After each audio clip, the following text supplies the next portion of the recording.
আসসালামু আলাইকুম, welcome back to my channel. আজকে আমি আপনাদেরকে পুডিং তৈরি করে দেখাবো, তাও আবার বিস্কিটের পুডিং। মাত্র কয়টা বিস্কিট আর ডিম দিয়ে আর দুধ দিয়ে তৈরি হয়ে যাবে ভীষণ মজার এই পুডিংটা। তো চলুন কিভাবে তৈরি করতে হয় দেখে নিই। খুবই সহজ, যে কেউ দেখলেই তৈরি করতে পারবে। তো পুডিংটা তৈরি করার জন্য প্রথমে একটা চুলায় প্যান বসিয়ে 1/4 কাপ পরিমাণ চিনি নিয়ে নিলাম। আর এখন এর ভিতরে 2 টেবিল চামচ পরিমাণ পানি দিয়ে আমি এখানে ক্যারামেল তৈরি করে নিব। তো যখন এরকম একটা সুন্দর কালার চলে এসেছে, আমি নাড়াচাড়া করে চুলা থেকে নামিয়ে নিচ্ছি।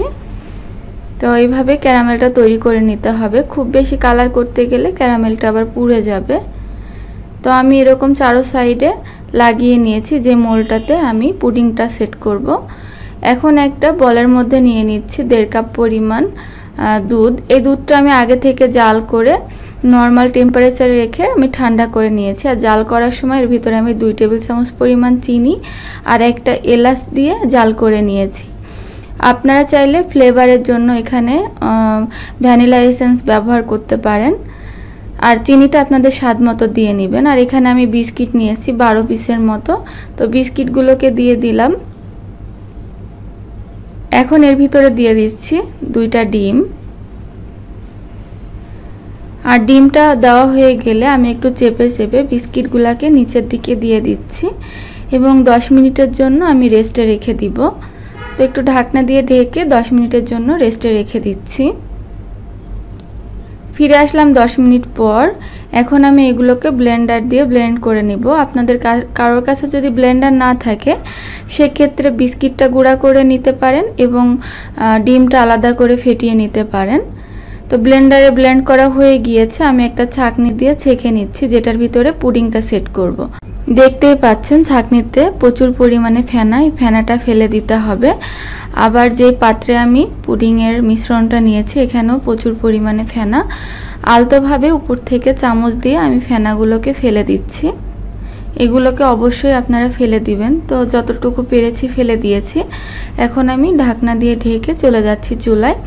চুলায় একটা পাত্র বসিয়ে আমি পানি নিয়েছি পরিমাণ মতো। আর তার ভিতরে একটা স্ট্যান্ড বসিয়ে আমি পুডিংয়ের মোলটা বসিয়ে ঢাকনা দিয়ে ঢেকে দিয়েছি। আর 20 থেকে 30 মিনিটের জন্য আমি এটাকে স্টিম করে নিব।